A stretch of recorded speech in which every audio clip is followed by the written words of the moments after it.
Meu nome é Ademir Chagas, mais conhecido como Bigu, campeão brasileiro pelo Flamengo em 1983 com aquela galera. E sou nascido e criado no Morro do Borel em 1964, dia 17 de novembro. E comecei no Vasco, né? Fiquei um mês só no Vasco, depois fui pro meu time de coração, que é esse aqui. Essa camisa linda e maravilhosa aqui.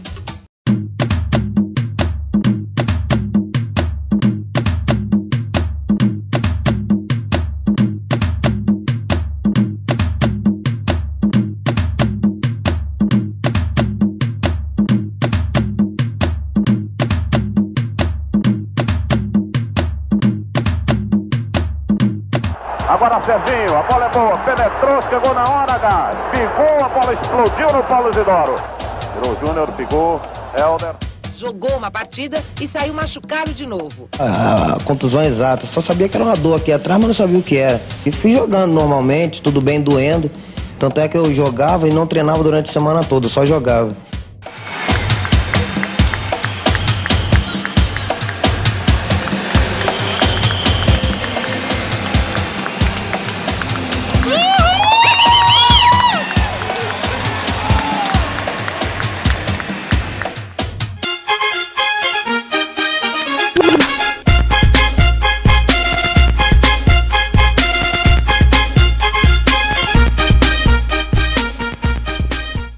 Alô, nação rubro-negra de todo o Brasil, a nação mais apaixonada desse mundo.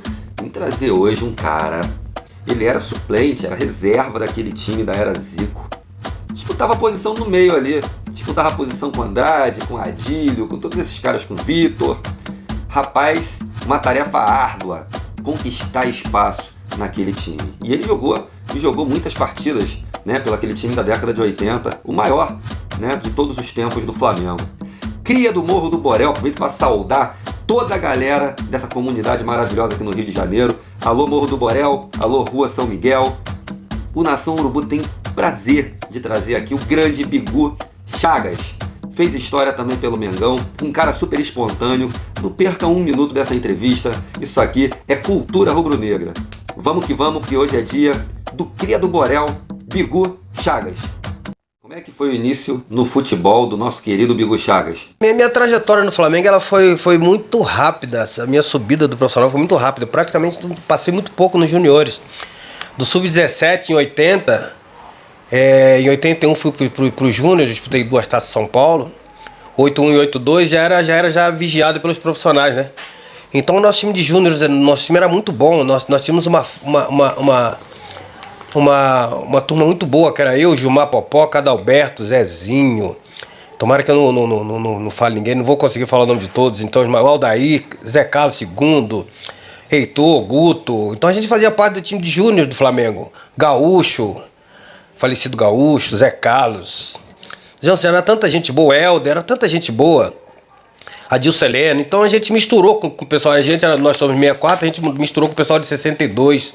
Que era o pessoal mais velho, porque a gente já subimos, chegando, né? E aí a gente, não que atropelou, mas a gente disputou pau a pau com o pessoal de 62, que ia estourar a idade pro profissional, né? E aí jogava um pouco eu, ficava no banco, até que um dia, um jogo Flamengo-Guarani, que a gente ficava no banco pra fazer experiência, assim, era só pra ficar no banco, botava 2 jogadores de sub-20, pra ficar no banco. Por acaso o Edson se machucou, o jogo Flamengo-Guarani em 83, acho que era as 8ª do Brasileiro, se eu não me engano, era mata-mata. O técnico era o Carlos Alberto Torres. E aí o que aconteceu? Ele olhou pro lado assim, o Edson machucou, era a última substituição do Flamengo, naquela época eram 2, acho que eram 2 substituições na época. E o Flamengo estava sendo vaiado no Maracanã contra o Guarani. Ele olhou pra mim, eu olhei pra ele, o Carlos Alberto Torres, como quem disse, me coloca nesse jogo, pelo amor de Deus. E ele perguntou, vem cá, mas a torcida do Flamengo tá vaiando, o time não tá bem. A torcida vaiana e tudo. Eu falei, não tem problema. Eu tinha muita personalidade. Eu falei, não, pode colocar que eu tô aí. Eu fiquei conversando com ele, assim, e, enfim. Entrei naquele jogo, fui muito bem, inclusive a torcida gritou meu nome. Daí que surgiu a tal da frase, que perguntaram a ele qual seria o Flamengo pro jogo seguinte. Ele falou, o próximo jogo é Bigu e mais 10. Foi uma frase célebre, uma frase que marcou na minha vida. E muita gente ainda lembra até hoje. Isso já foi dito há mais de 30 anos, né? Há mais de 30 anos que essa frase foi dita, muito mais, tem 35 anos que essa frase foi dita. E até hoje as pessoas não esquecem, né? Você teve um ídolo de infância? E quem te inspirou a jogar ali na meiuca? Meu ídolo de infância, né? De todos, né? Era o Zico, né? Até hoje. E apesar de ter jogado do lado do Zico, ainda tenho como ídolo ainda, tenho como mito. Pra mim foi uma experiência maravilhosa ter jogado do lado do Zico e outros, mas como eu não vou fugir à regra, o Zico é ídolo de todos nós, né? Mas eu me espelhei mesmo, foi no caso do Alberto Pintinho, que é meu primo, foi nascido também na mesma comunidade minha, no Morro do Borel. Eu tenho muito orgulho, mas nosso ídolo mesmo sempre foi o Zico, né, gente? Zico é Zico. Isso aí é inquestionável. Você subiu no pós-mundial de 81. Como é que era a cabeça do moleque ali pra tentar uma vaga naquele timaço do Flamengo? Só tinha Andrade, Vitor e Adílio, né? Pra eu disputar a posição. Mas a gente não disputava a posição, praticamente dava pra todo mundo jogar. E eu era um jogador que na época era um pouco mais... Eu era um jogador versátil, eu jogava em várias posições. E infelizmente eu tive só um desastre assim no Flamengo. Foi um jogo Flamengo e Grêmio, pela Copa Libertadores de 1984. E que o Carioca da Gema, né? Fui jogar no Sul, naquele frio. E o Flamengo meio que desfalcado, meio quebrado. Foi jogar com o Grêmio e o Zagallo me colocou na lateral direita, improvisado. E eu não tive ajuda de ninguém e tomamos de 5 naquele jogo.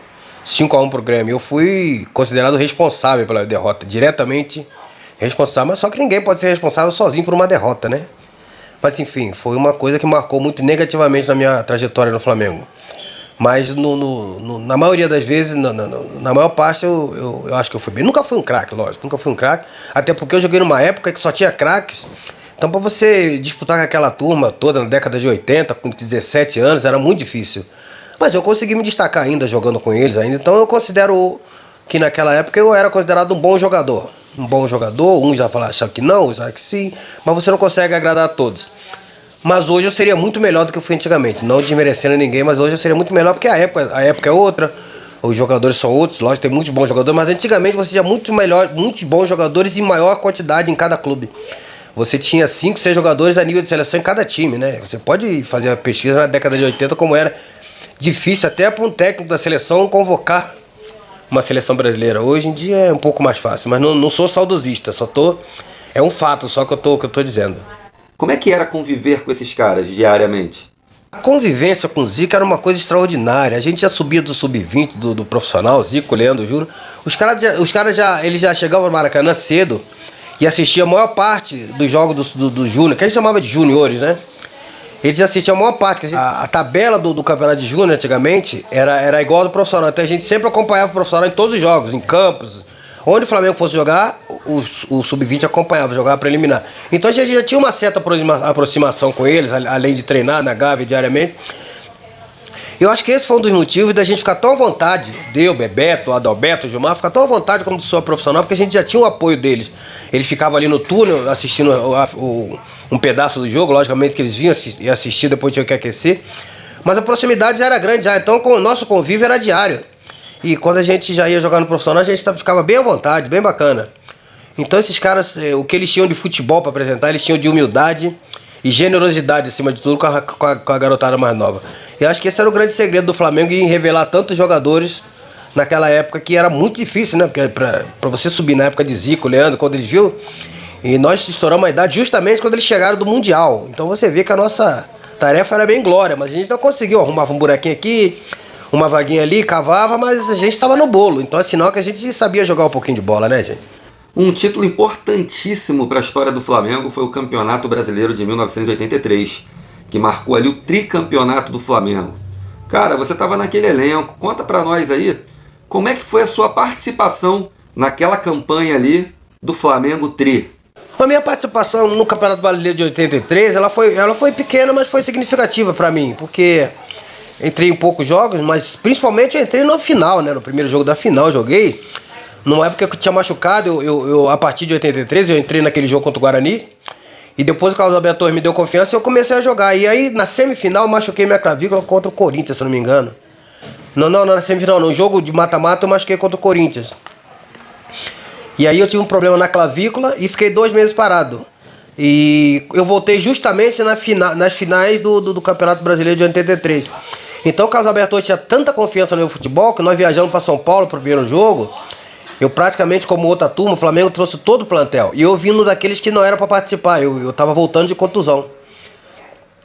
E para minha surpresa, no sábado à noite, eu recebi a visita de 2 jogadores, que eu não posso dizer o nome, já me perguntando se eu teria condições de jogar, porque o Andrade naquela época não poderia jogar, que ele foi fazer uma cirurgia, alguma coisa assim. E o Andrade não poderia jogar e o Vitor também não.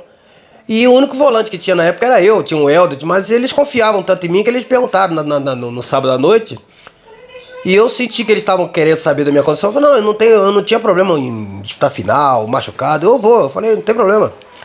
Falei para esses 2 jogadores, que eram os líderes, falaram, não tenho medo não, vambora. Amanhã eu tô aí, vambora. Aí me colocaram para jogar final do Campeonato Brasileiro com 1 mês e meio parado. Só fiz 1 ou 2 coletivos, alguma coisa, né? Mas eu consegui jogar praticamente, taticamente, eu era um jogador muito obediente, eu consegui cumprir mais ou menos o que o Carlos Alberto hoje queria. Mas aí no jogo da final, que foi na semana seguinte, já voltou o Andrade, já voltou o Vitor, e não fiquei nem no banco, se eu não me engano, né? Eu fui pra concentração e fui cortado do banco, mas foi um título brasileiro maravilhoso, na minha pequena participação, mas muito significativa para mim, muito importante. Bigu Chagas, qual foi a sua melhor atuação vestindo o manto sagrado? Bom, eu não sei dizer qual foi a minha melhor atuação pelo Flamengo. Teve uma época, principalmente em 84, em que eu me firmei como titular do Flamengo, com Cláudio Garcia. Eu era um jogador muito regular. Eu joguei muito bem, as partidas eu jogava muito bem, assim, dentro do esquema tático que o Cláudio Garcia queria impor no Flamengo, e ele conseguiu. Então, dentro disso, eu me destaquei por muitos jogos, mas eu acho que especialmente foi o jogo contra o Internacional de Porto Alegre, as contra o Santos também. Não, mas foram vários jogos. Eu era jogador muito regular. Eu não arrebentava com o jogo, não era mil maravilha, mas eu também não jogava mal. Eu era um jogador regular, importante dentro do esquema tático do Flamengo, e por isso eu fui titular na maioria dos jogos do Campeonato Brasileiro em 1984. Você no Flamengo não tinha um perfil de um cara goleador. Você era aquele meia, né? Muito voltado para marcação. 2 perguntas. Você chegou a fazer algum gol profissionalmente pelo Flamengo? E se fez, conta essa história para nós aí. Bom, gol pelo Flamengo eu só tenho um. Eu era volante. E o Flamengo, como todos sabem, sempre foi um time muito ofensivo, que prezava pela ofensividade. Então os jogadores que na minha posição, por exemplo, a minha incumbência era só marcar. Era só marcar e dificilmente eu me arriscava em alguma coisa, porque se eu fosse arriscar, quem tinha que voltar era eu. Voltar 30, 40 metros. Então eu fui talhado só para marcar no Flamengo e me orgulho até hoje disso. Se fosse preciso, eu me sacrificaria de novo. É meu time de coração. Tipo assim, eu era o Marinho, eu era o soldado do combate, o primeiro combate. Eu ia pro pau, se tivesse que morrer, eu morria. Então, dessa forma, só fiz um gol amistoso pelo Flamengo, só que foi contra Cabo Friense, 84, 85. Mas não era meu negócio fazer gol no Flamengo. No Flamengo, meu negócio não era fazer gol. Caramba, Bigu, uma pergunta que eu tenho há quase 40 anos. Por que você saiu do Flamengo? Teve a ver com aquele fatídico jogo Grêmio-Flamengo, onde o Grêmio goleou o Flamengo e tiveram muitas críticas em cima de você. Essa pressão tirou você do Flamengo? Bom, a minha saída do Flamengo deveu-se a justamente aquele fatídico jogo contra o Grêmio, pela Libertadores de 85, em que eu fui improvisado na lateral direita. E naquela situação, não fui culpado sozinho, mas enfim, tive falhas, como todos tiveram, mas sempre a história do lado, não me considero o lado mais fraco, mas sempre o Flamengo é um time grande, e como o time grande tem muita pressão, eu fiquei marcado por aquela situação, que passou o Brasil inteiro, então tomamos de 5-1 do Grêmio. E como muita gente aconteceu no Flamengo, eu fui massacrado pela imprensa, pela torcida, enfim. E isso decretou meu empréstimo por Vitória da Bahia. Em 85, meados de 85. Eu fui emprestado por Vitória da Bahia, com o preço do passe fixado, e sempre com aquela promessa, assim, de que eu fui tão bem no Vitória da Bahia em 85, que a promessa era que eu voltasse em 86. Inclusive o Lazzaroni falou que eu voltaria, que eu era o substituto do Andrade, natural, que ele gostava muito do meu futebol. Enfim, o pessoal gostava de mim, porque eu encarnava o espírito rubro-negro. E infelizmente não foi possível, a Vitória exerceu o seu poder de compra e eu fui vendido por Vitória da Bahia, pelo Flamengo em 86. E aí não teve como, eu também estava feliz no Vitória também, enfim, eu reconquistei minha confiança no futebol. E o Vitória na época também, como até hoje era uma grande equipe, disputava brasileiro, e eu saí tranquilo. Financeiramente também foi bom, cheguei valorizado E foi essa a minha razão de ter saído do Flamengo.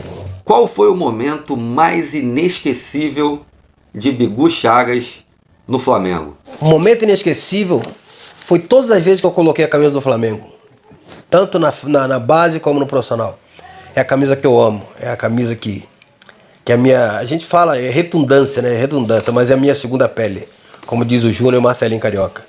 É a minha segunda pele. O Flamengo é minha vida, Flamengo até hoje. Antes, durante e depois. É Flamengo, Flamengo, Flamengo.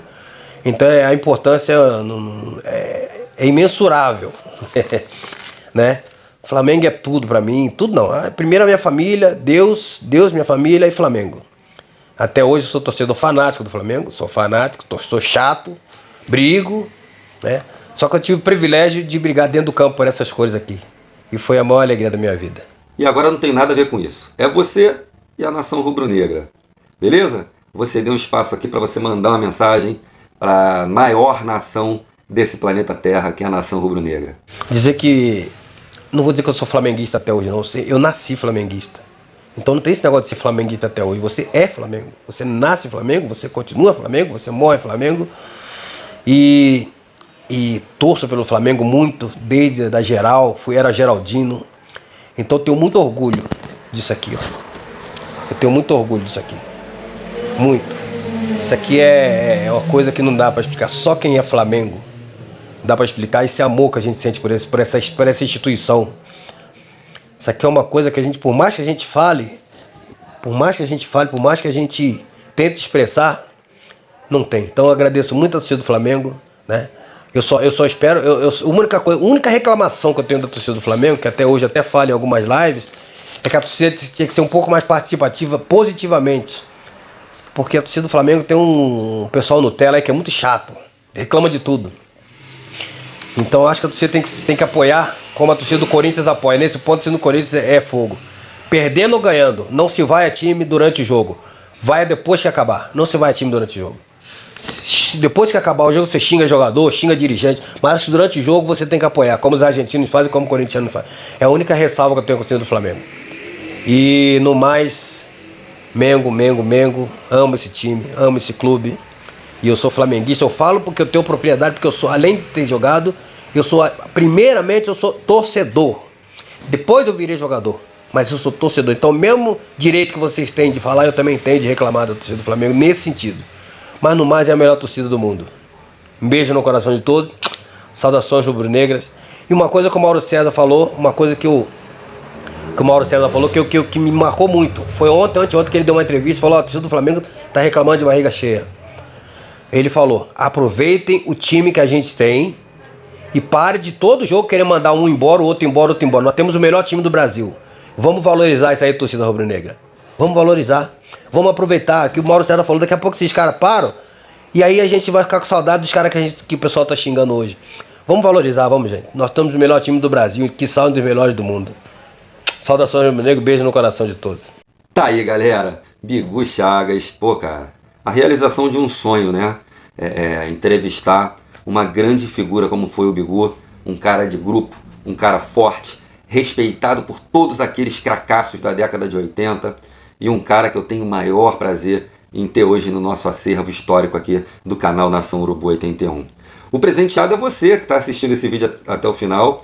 Hoje tem muito mais argumentos para você debater sobre futebol, porque a nossa intenção é essa, é enriquecer você de informações com os próprios ídolos contando as suas histórias. E você que quer apoiar o nosso trabalho, seja membro do nosso clube de membros do canal Nação Urubu 81. Vai ajudar muito, vai apoiar muito para que a gente possa continuar com esse trabalho aqui em prol da memória, da história do maior clube do mundo, nosso clube de regatas do Flamengo. Agradecer mais uma vez você pela audiência, saudações rubro-negras e muito obrigado, nação. Até a próxima entrevista. Olá, galera, passando aqui para fazer um pedido a vocês para se inscreverem no canal do YouTube, o canal Nação Urubu 81.